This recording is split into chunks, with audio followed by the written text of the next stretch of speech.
শুধু একটা কথা বলতে চাই আপনাদেরকে, যারা আপনারা নতুন দল করেছেন কিংবা নতুন দল করবেন, আরো নতুন দল করবেন শোনা যাচ্ছে, তাদেরকে যে আপনারা যে দল করছেন তার মধ্যে আপনাদের দলীয় যে বয়ান, পলিটিক্যাল যে বক্তব্য, এটা গুরুত্বপূর্ণ।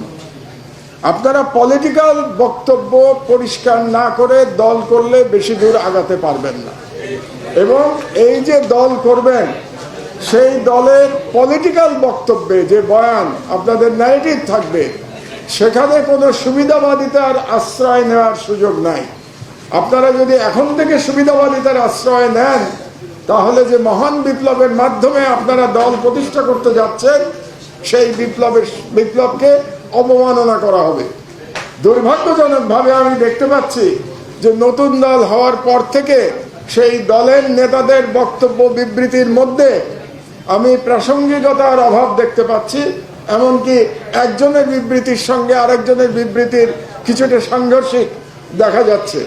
কাজে এটা খুব দুর্ভাগ্যজনক, কারণ আপনারা যারা নতুন দল করছেন তারা তরুণ বিপ্লবী, তাদের চিন্তার মধ্যে কোনো অস্পষ্টতা থাকা উচিত হবে না। আপনারা যেটা বিশ্বাস করবেন সেই বয়ান নিয়ে আপনারা এগিয়ে আসবেন। এখন আপনারা যদি সেই বয়ানের মধ্যে কোনো কারচুপির চেষ্টা করেন, তাহলে মনে হবে যে বাংলাদেশে যে ট্র্যাডিশনাল রাজনীতি চলে আসছে গত 54-55 বছর ধরে, এবং যার পরিণামে বাংলাদেশের ফ্যাসিবাদের উত্থান ঘটেছিল, আপনারা সেখান থেকে বের হতে পারেন নাই। আপনারা সবাইকে সন্তুষ্ট করবার চেষ্টা করবেন না।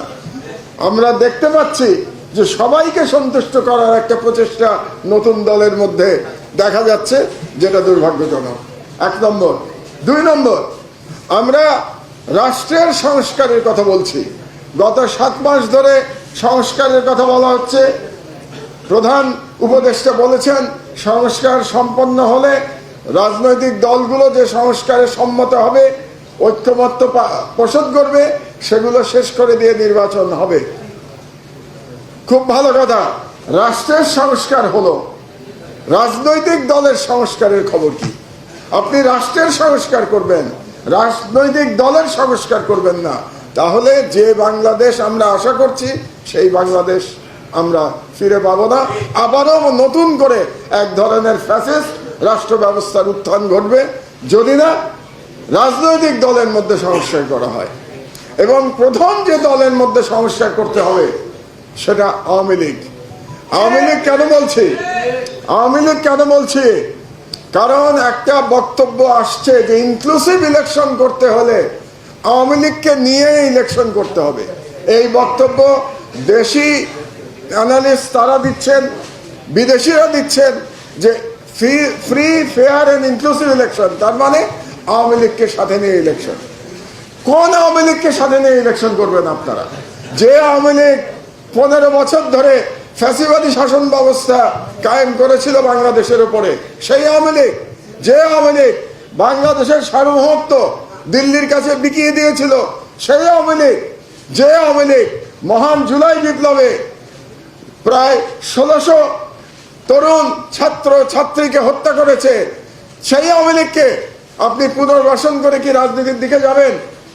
এটার প্রশ্ন উঠতে পারে না বিপ্লবোত্তর বাংলাদেশে।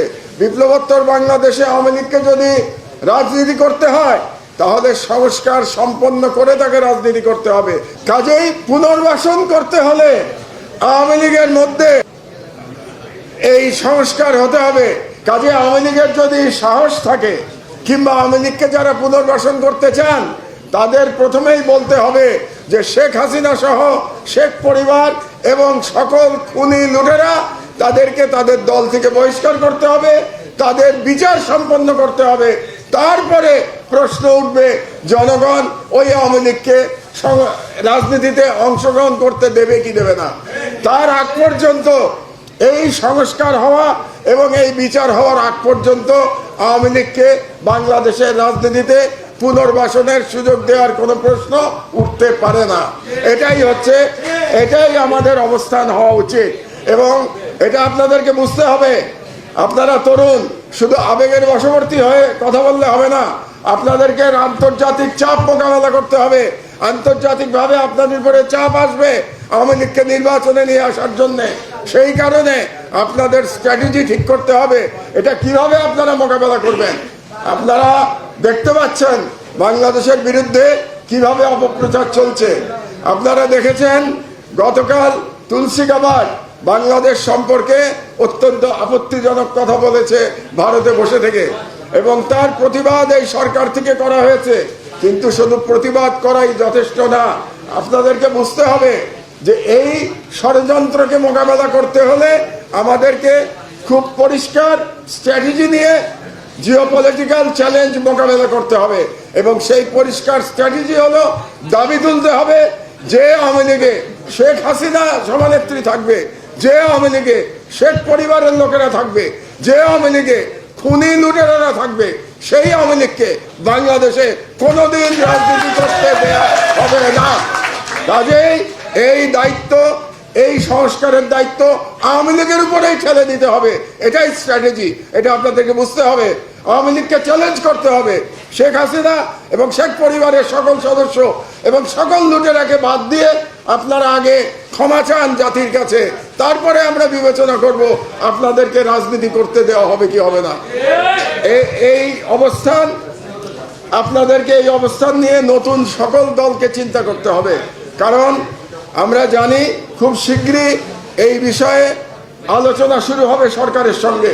কাজেই নতুন দলগুলোকেও আমি বলবো আপনাদেরও সেই আলোচনায় অংশগ্রহণ করতে হবে, আপনাদের অবস্থান পরিষ্কার করতে হবে। আর একটা কথা আমি বলে রাখি, আপনাদের যেই অবস্থানই গ্রহণ করুন না কেন সেখানে ট্রান্সপারেন্সি রাখবেন, 100% সততা এবং ট্রান্সপারেন্সি রাখতে হবে। ঘরের মধ্যে এক কথা বলবেন আর ঘরের বাইরে গিয়ে আর এক কথা বলবেন, এভাবে রাজনীতি এবং দেশ আগাতে পারে না। কাজেই আপনাদের আদর্শ জনগণের কাছে পরিষ্কার করে তুলে ধরবেন, আওয়ামী লীগ প্রসঙ্গে আপনাদের অবস্থান পরিষ্কার করে তুলে ধরবেন। আমাদের অনেক দল আমরা দেখতে পাচ্ছি আওয়ামী লীগ প্রসঙ্গে অনেকটা ধরি মাছ নাছুই পানির মতো করে তারা যাচ্ছে। এভাবে রাষ্ট্রের সংস্কার হবে না। আপনারা যে রাজনীতি করেন, জনগণ হচ্ছে ফাইনাল জাজ, হচ্ছে জনগণ। জনগণের কাছে আপনারা সম্পূর্ণ স্বচ্ছতা নিয়ে আপনাদের বক্তব্য দিতে হবে। Are you living in the UK but looking to buy, sell, rent, or manage property in Bangladesh? Introducing Cube Instate, your trusted real estate partner. Our services, guaranteed rental service. Earn a steady income by renting out your property hassle-free. 0% commission property management. Professional and reliable management without any extra charges. Property buying and selling. Secure transactions and the best market prices. Why choose Cube Instate? Transparent and reliable services, hassle-free property management, trusted by clients in the UK and Bangladesh. Contact us today. Let Cube Instate handle your property needs while you enjoy peace of mind. Cube Instate, turning your property goals into reality.